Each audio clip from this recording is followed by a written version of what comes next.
Experiment is the ability to select and apply appropriate technique, resource, and modern engineering tools with an understanding of their limitation. But probably you guys might be asking, probably you all must be questioning that why we need to learn LO2 and PO5.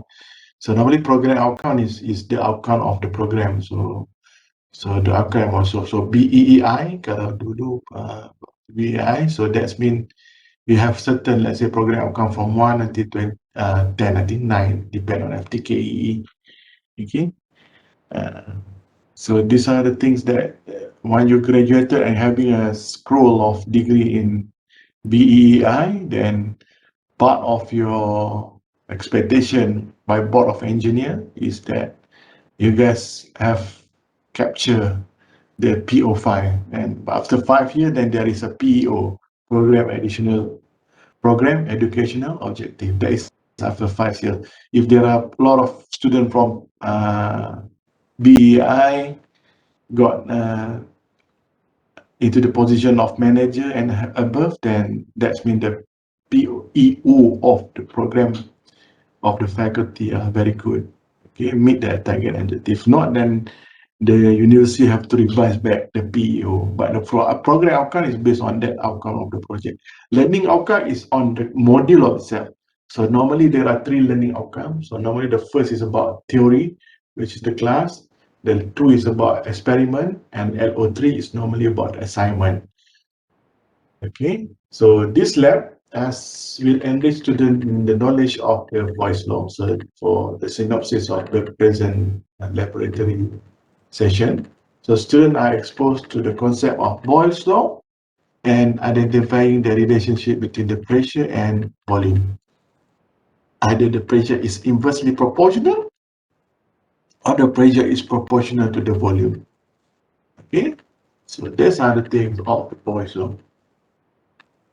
So because this is a lab report, so and most of the lab is conducted by the lecturer, then you guys very simple, just look around on what does it mean by Boyle's law, understand the data that will be given later after this class. Okay, this lab session, I believe, okay, class, this lab session, so that we are in the lab environment, which is the same environment as my room now. Okay, and after that you need to write a report and explain how and draw some graph. There are 2 graphs. One is 1 over velocity and one is P proportional to velocity. There are 2 graphs actually for this lab sheet, or for this laboratory punya lab 1. Okay, so yang bawah tu this related topic is the concept, definition, and basic principle. This lab is related to our first chapter. Okay, for the first lab, right? First chapter of the class. Now we are already on chapter 2, and we are going to chapter 3 later on. Okay, so the chapter 1, so these are the lab. But they're prepared by this lecturer in FTKFP and approved by the head of mechanical engineering department. Right? So it's nothing for you. Okay, these are the theory of the Boyle's law. Okay, because we have learned about the pressure and temperature in the class. So one of the applications that we have learned when we learn about the intensive properties such as pressure and temperature, one of the option, and also the extensive property is volume. So one of the application is the Boyle's law. Okay, normally the Boyle's law is when the fixed mass of a gas, so the pressure volume is normally remain constant. Okay, so PV always constant.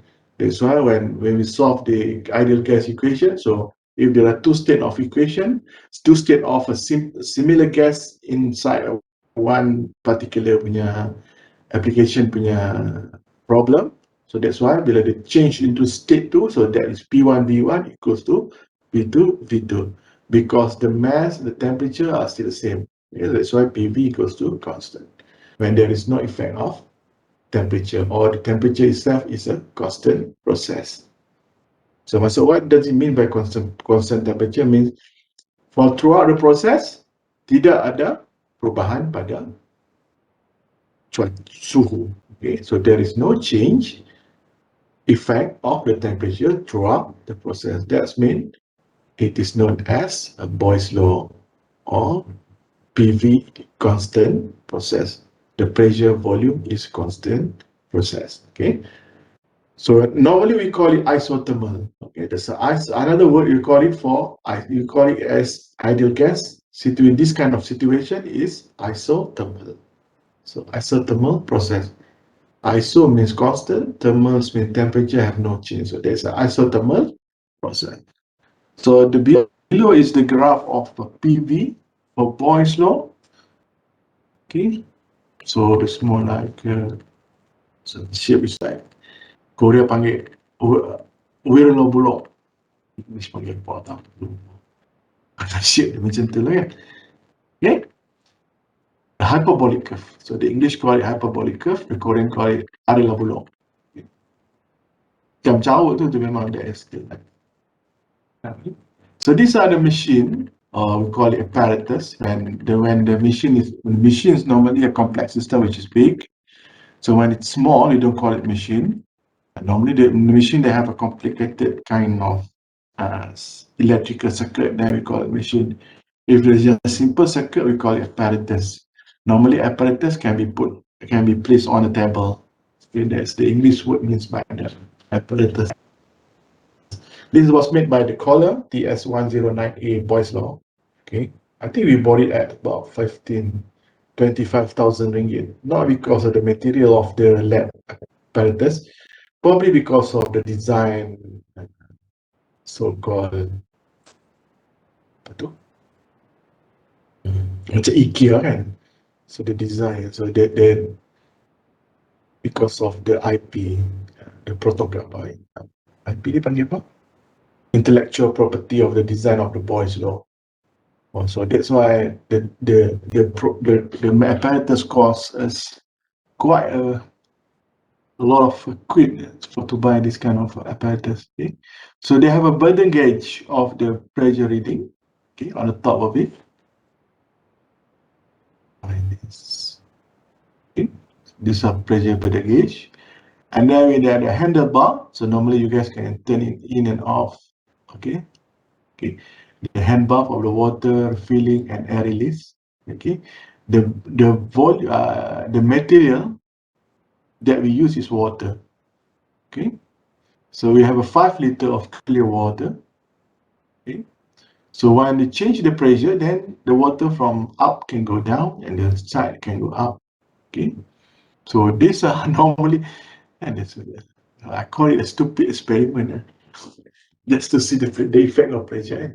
This to show what? When when the set of pressure is moving down, so on the left side is going up. So that's it. This to show that this PV is constant. So the effect of pressure and volume. And very simple. It's a Boyle's law. Stupid laboratory session. Nak buat lama-lama pun macam kelakar pula. So kalau inside the class, inside the laboratory, normally the student can finish about 25 minutes. Kalau yang it's very short experiment. Right. Okay. So we have a vacuum section control valve, and then we have the pressurized section control valve for this one. Okay. And the second one is the pressurized valve is this one. Okay. The first is the control valve. So later on we will see how the lecturer conduct the experiment. Okay. So I'm the one who taking the video. So esok pun ada lab yang terpaksa buat video baru because we didn't expect that this semester is going to be offline again, but unfortunately, because they are my final year students, so they can half of the class can go inside the laboratory. You guys are second year, so you guys pemalas, you want nak duduk rumah je, right? Okay, so these are the procedure. Okay, these are the laboratory session. Now let's start. Step pertama adalah ambil kulit. Okay, the first step is what? Switch on the machine. Alamak. Saya kena kelakar buat lab ni. Apa dah cakap? Switch on the lab. Switch on. Okay, let everybody switch on the Boyle's law apparatus. Tekan je lah switch apa yang ada. Right? Step yang pertama adalah on dan switch. Okay, that's the first step, switch on. Okay, now look at the apparatus. That's kalau you ada lab sheet sekarang, you tengok on the left side is pressurized valve. These are the control valve. So these are the tank of the water. Kita untuk berada dalam keadaan switch off. So before you start any experiment, make sure it is switch off. Okay. After that, Dan juga pastikan handphone berada dalam keadaan off dengan pusing ke arah kanan. so you have to close down the valve. Okay. Or switch on the manifold by pulling to the right. Jadi tak, dia malu cakap Melayu sikit, cakap orang putih. Right. Okay. So first make sure it's a switch off, and next step is to make sure that the volume, the pressurized are in the turning off position, which is by turning to the right. Okay. Atau we call it clockwise. Okay. So sekali lagi kita ulang lah, habis awal pula. Untuk berada dalam keadaan switch off. Dan juga pastikan handphone berada dalam keadaan off dengan pusing ke arah kanan. Oh. Right?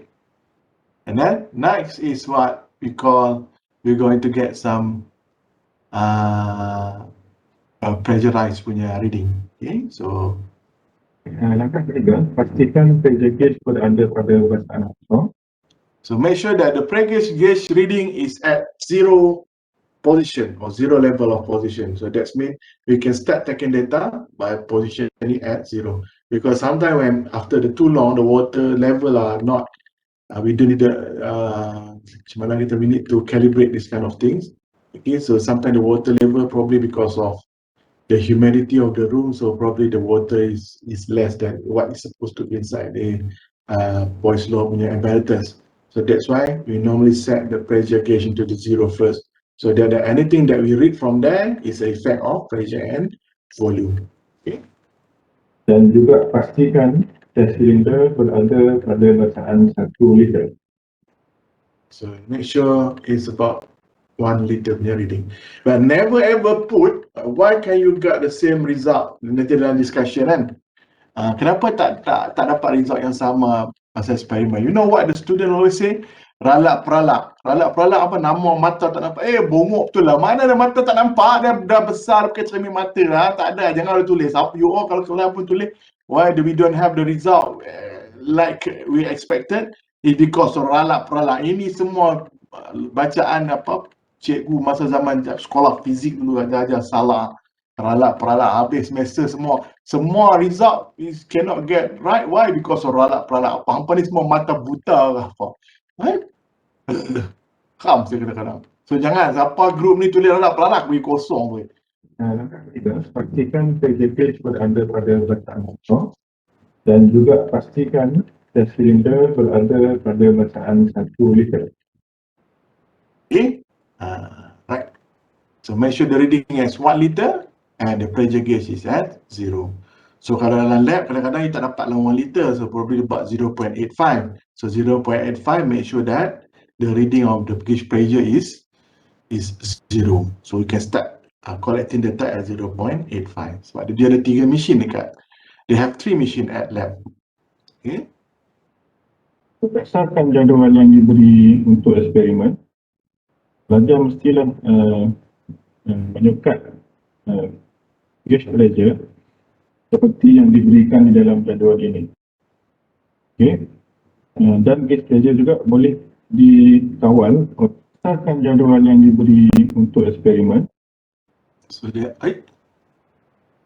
have this kind of table. So if you look into the 2 portion that I have uploaded in ULearn, one is the lab instruction and another one is lab report.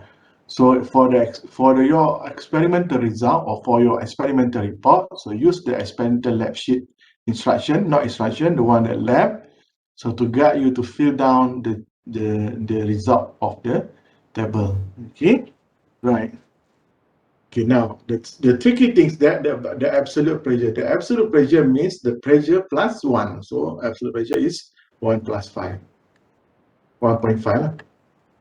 Berdasarkan jadual yang diberi untuk eksperimen, pelajar mestilah menyekat gauge pressure seperti yang diberikan di dalam jadual ini. Okay. Okay, normally when you conduct the experiment, so you set into the 0.5 punya gauge pressure. So it was 0.5 and then you got the absolute value. Okay. Dan gauge pressure juga boleh dikawal oleh manifold yang berwarna biru dan juga berwarna merah. So in order to control this kind of lab untuk dapatkan pressure tu, so you can either control, you play around with the red and the blue. Sebab ada parak tu dia kena stop cakap orang putih sekejap lah. And dia parak tu tak faham pula. Apa nama dia? Abdullah kan Muhammad, apa tak ingat. Di mana manifold warna biru ni adalah digunakan untuk menaikkan pressure. So the blue one, you turn it clockwise, then will increase the pressure.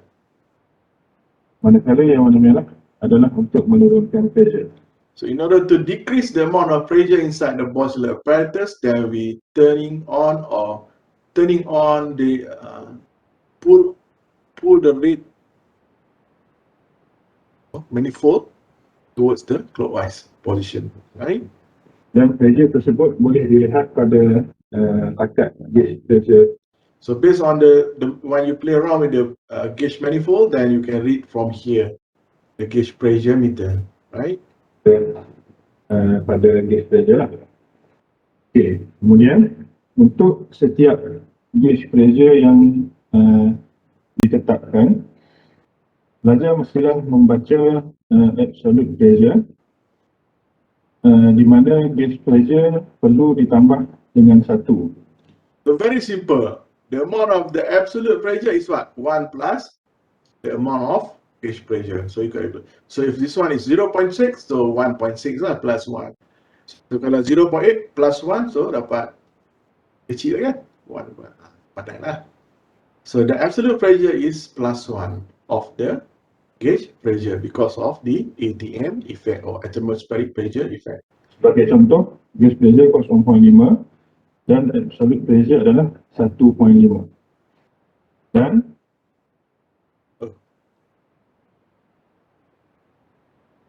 pelajar mestilah membaca absolute pressure di mana gauge pressure perlu ditambah dengan 1. Sebagai contoh, gauge pressure 0.5 dan absolute pressure adalah 1.5. Dan berdasarkan gauge pressure yang telah ditetapkan, pelajar perlu menentukan volume yang dibaca pada gas silinder seperti di sini. Okay. Untuk mendapatkan nilai PV, pelajar hanyalah perlu mengambil absolute pressure dan didarabkan dengan volume. The one that you make mistake is what? You calculate PV is what? Volumes times gauge pressure. No. The PV is absolute pressure plus times volume. How to get the absolute pressure? 1 plus the volume of gauge pressure.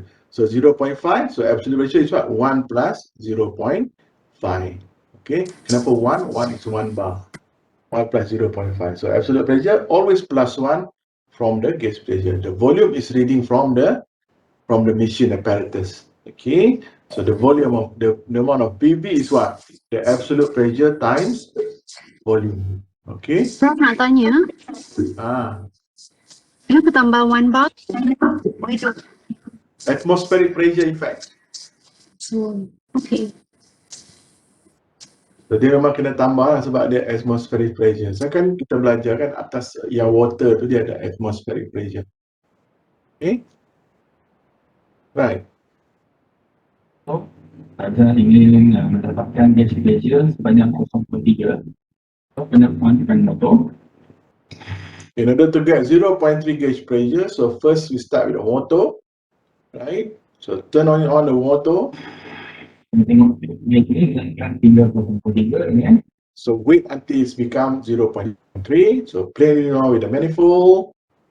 kita formula dia letak letak itu ini. So sebelum sampai 0.3 kita tutup.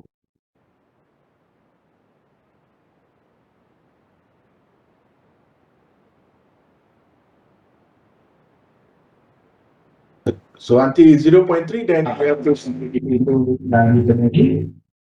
Okay, so bila until reach 0.3, then kita switch off. Saya ingin mendapatkan gaji sebanyak 0.3. So kena on-kan motor. Kita tengok dia ni kan 3.3 dengan kita formula dia letak letak itu ini. So sebelum sampai 0.3 kita tutup.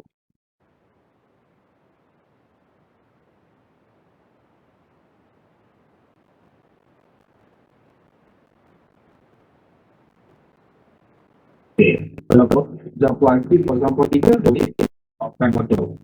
Kalau contohnya terlebih 0.3 turunkan sikit dengan buka merah. Itu Okay. Until 0.3, then you can stop. itu berhenti motor benda off dan baru bacaan di ni berapa.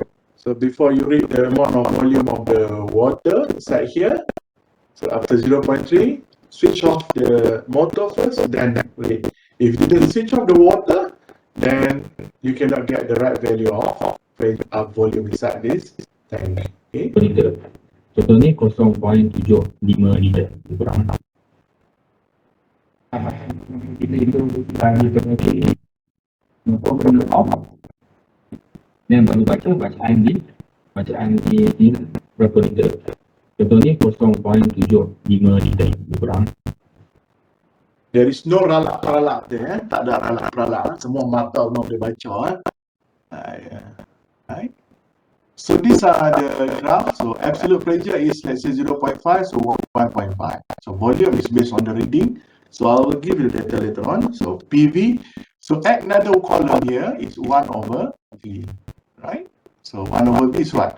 The volume rate, let's say 0.6, so 1 over 0.6, so the value is there. Okay. So PV is what? Absolute pressure times volume, right? Kenapa tambah 1 is because of the PATM equals to 1 bar. So the absolute pressure is 1 plus 0.5. Banyak kali dia bilang. Okay, so these are the lab group. So dia ada banyak group. So I don't know how many group. So I assume that in the ULEN, if they say that you are group 1, that means your data is group A. If you are group 2, then group B. So pandai-pandai lah, jangan seorang tidak. None of the group can do with the same data, so you have to have different data. So I assume that you are guys are about 6 groups, 7 groups. Okay. So if you are from, let's say, from section 1, so you're in Puan Faizah set you as a group 1 or group A, then you take a data from group A. So if Puan Faizah set group B, then you are set group B. Okay. If you don't have the group yet, then let Puan Faizah know.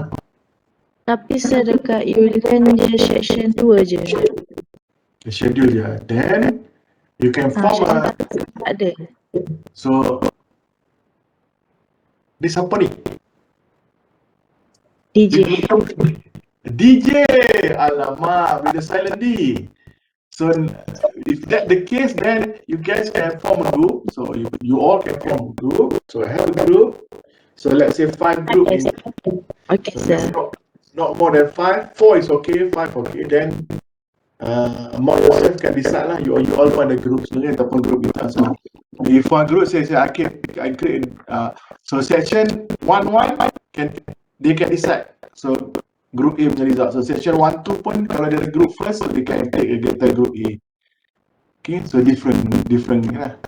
Faham Oh, so akan create satu dekat ULEN ni untuk register group lah. Tak adalah, you all nak, you tak kisah, saya tak kisah you all punya group, saya tak kisah. Cuma maksud saya, So katalah you daripada grup kumpulan 1-1, you grup kumpulan 1-2. So kumpulan 1-1 dengan grup section 1-1 dengan section 1-2. So section 1-2 kumpulan 1 dia akan ambil data A, section 1-1 kumpulan 1 pun dia akan ambil data A. Faham maksudnya data grup A tu boleh pakai satu di grup A, di section 1, satu lagi di section 2. Itulah. Jangan semua orang pakai data grup A. So grup A ni untuk kumpulan 1 section 1 dan juga kumpulan 2 kumpulan 1 section 2 ataupun section 1-2. Okey, faham Lupa tak faham juga, aku tak tahu nak terang macam mana. Okay. Right. So discussion ni nampak ni. Soalan nombor 4. Yang lain semua okey lah. You all boleh lah jawapan semua ni. Remember that always try to join the group activity of writing report. Why? Because in the lab test is the same question that going to come up. Okay, kalau you tak tahu macam mana nak dapatkan data semua ni, kan? Nanti when they come to the lab test session, normally student akan dapat kosong. Why? They are sleeping partner of the lab report. And so saya punya style, if you didn't score in the lab test, that is the punishment because you didn't do the lab report. So you didn't participate, you just a sleeping partner. Esok you dalam you punya lab test, you akan merana lah, right? Because you didn't know the question, how to answer the discussion punya question. And nampak tu, what are the possible source error of limitation in this experiment? Ralak-peralak, habis satu eksperimen yang report bagi kosong. You think other kind of limitation or sources or error that coming out from the experiment rather than punish your eyes punya problem kan. Kalau ralak-peralak, you pergi buat lasik surgery, buta mata, korek di mata sikit bagi nampak sikit. Ada ralak-peralak. Okay. So the procedure mark is about 10%. So and then the work process. Okay. The work process, orang selalu tanya what is different between procedure and work process. Process means you'll be able to explain back what the lecturer have demonstrated before. So the video is still in you can find again in this YouTube channel, my YouTube channel. So you can go there and you can look back on what we have conducted today. And then the outcome result based on the table result that I've given today. Okay, nanti saya akan share kat group. The outcome. Okay, and then 1/v. So there will be 2 graphs. So you can plot the graph by hand or by Excel. But if draw by Excel, always make some curve fitting, so make it nicely graph. Kalau tidak nanti graph tu dia akan jadi macam not a nice graph. So you boleh pakai graph. Macam saya dekat belajar zaman undergrad tu, normally kalau graph kita tak pakai ni Excel, kita pakai MATLAB. Lama kami, power ni, budak-budak pandai. Discussion and conclusion. Okay, and then the ability to perform lab. Okay, right. So that's it. Ada apa-apa question?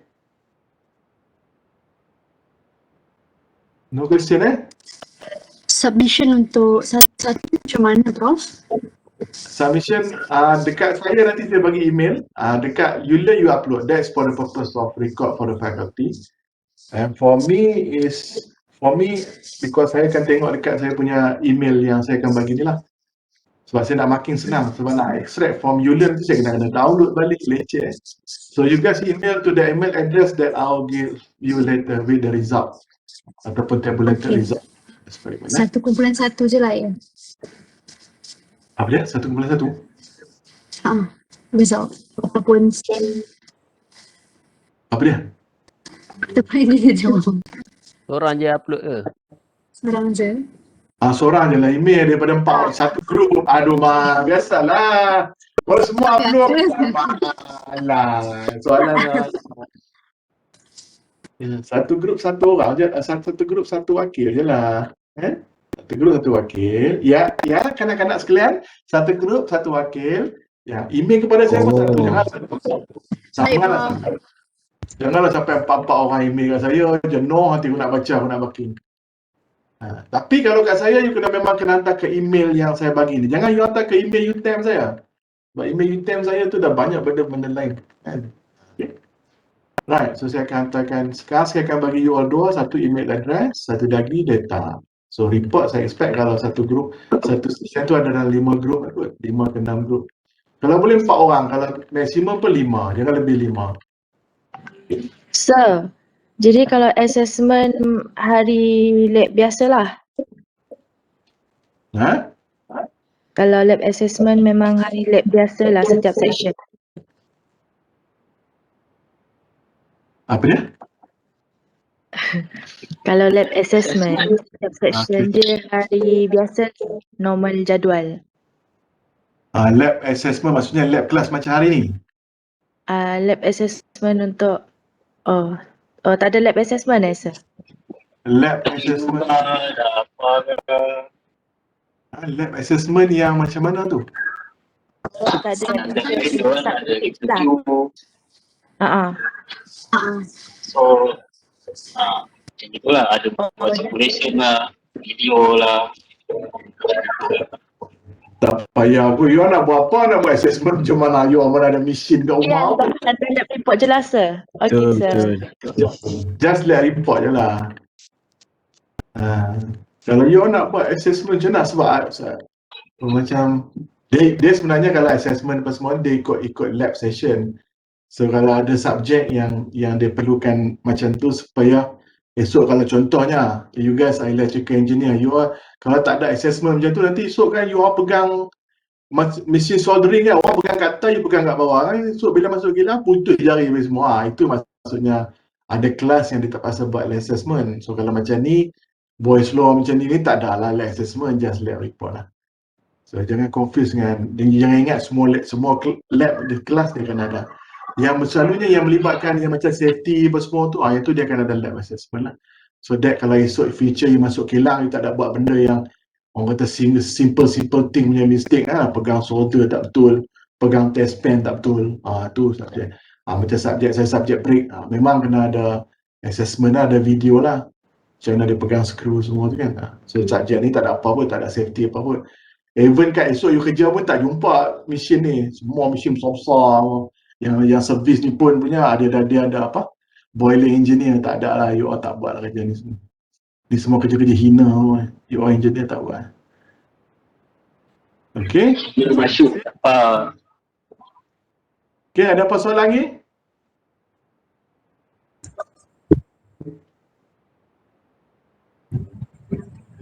Kalau tak ada, then good luck. Kena ambil lab kedatangan dulu.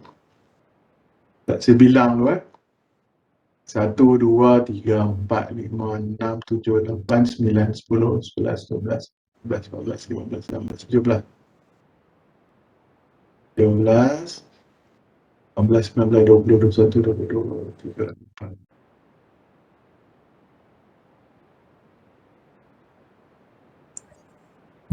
Tengok macam semua hadir so saya okey lah, tak payah panggil nama lah.